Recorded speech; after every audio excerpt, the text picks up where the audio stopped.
This video by Lil Nas has probably been the most controversial thing of this year so far. I've seen conservative Christians being really angry about it, but also video editors and all kinds of people reacting to it.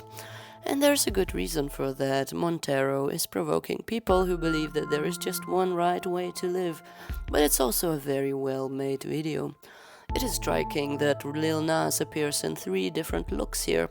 These looks clearly represent the stages of the story. He goes from an innocent state to being judged in front of the public and finally descends into hell. Technically, there is this 4th shiny and glossy look which you can only see very briefly. It represents him on the way to heaven before the situation takes the opposite turn. Let us take a look at the structure of this video because I think it is very interesting. Also, welcome to this channel. This is my first video and I intend to be discussing very different things here, so stay tuned for more interesting stuff. First of all, the opening scene, the very first seconds of this video suggest an innocent attitude going on, and from the very beginning it's clear that this is gonna be referencing the Bible. So just like Adam and Eve have been innocent by not knowing about what sin is, Lil Nas sits under a tree with this childlike expression, just making music and dreaming aloud. He has not yet done anything that could be considered a sin, but there is a hint of temptation, which is the call to the person's place. The first 4 lines of the lyrics reflect this innocence. In the next scene, the snake appears. It is noticeable that the snake is basically played by Lil Nas himself, because the overall theme of the video is biblical. The general meaning of the snake is the same as in the Bible. The snake represents temptation. From the very beginning, I thought that Lil Nas making out with Lil Nas is a very interesting representation of what homosexuality actually is, in the most abstract sense. It is connecting to your own self in a way. This is also suggested by the title, Call Me By Your Name, which also happens to be the name of a movie dealing with that same subject. Although the way Lil Nas uses this phrase is slightly different, he is implying that the other person can call him by any fictional name, while in the movie the 2 protagonists call each other by their own name. Okay, let's get back to the plot of this video. The snake actually sings the next lines. At first, Lil Nas is surprised and perhaps scared by the snake, which is why he jumps off and starts escaping the situation. It's like he doesn't want to acknowledge something at first. However, the snake keeps showing up everywhere, even in the sky. It becomes impossible to escape the ever-present temptation, because the temptation is happening inside Lil Nas' mind.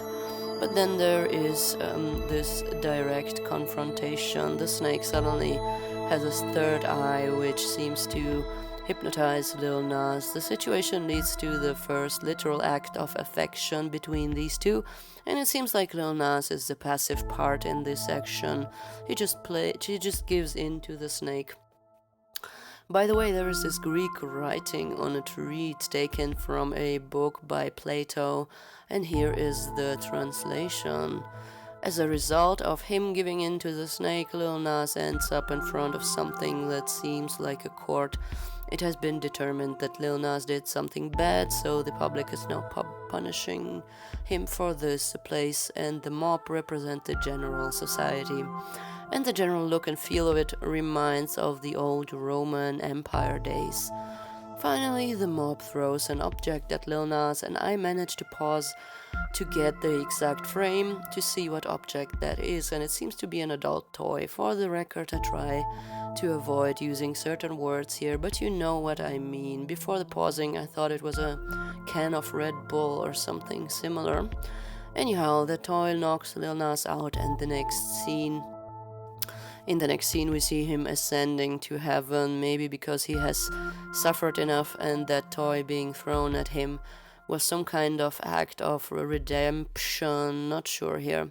All of a sudden, a giant stripper pole grows from below and the direction changes quickly, like very quickly. There is no hesitation. Also, there is an instant change of Lil Nas' appearance. He is now tattooed all over his body and has red hair, as well as a pair of high heels. So he proceeds to slide down the stripper pole, and everybody knows where this is going. He finally reaches the ground of hell, and the landscape reminds of Lord of the Rings somehow. Of course, it has to look intimidating. But Lil Nas seems absolutely fine with that. Also, it doesn't seem very hot in hell. Lil Nas walks through the gates of hell, and as expected, there is the devil sitting on a throne. The devil is also played by Lil Nas. Lil Nas goes on to give the devil a lap dance, after which he kills him by snapping his neck. Now that the devil is dead, Lil Nas takes his horns and crowns himself, which apparently gives him superpowers. So this looks much like a happy ending if you ask me. The question is, what does it all mean ultimately? Was the call Lil Nas got ultimately from the devil? Does Lil Nas become devil himself or just a substitute? Was it the society that crowned him? That crowned its own new devil? If it wasn't for that judgment scene, Lil Nas wouldn't go to hell. He would probably proceed to have fun with the snake. So, what is being suggested here? If you have your own theory about this, let me know in the comments. Thanks for watching, and make sure to subscribe if you want to stay in touch with my future content. Have a great day, take care, and bye bye.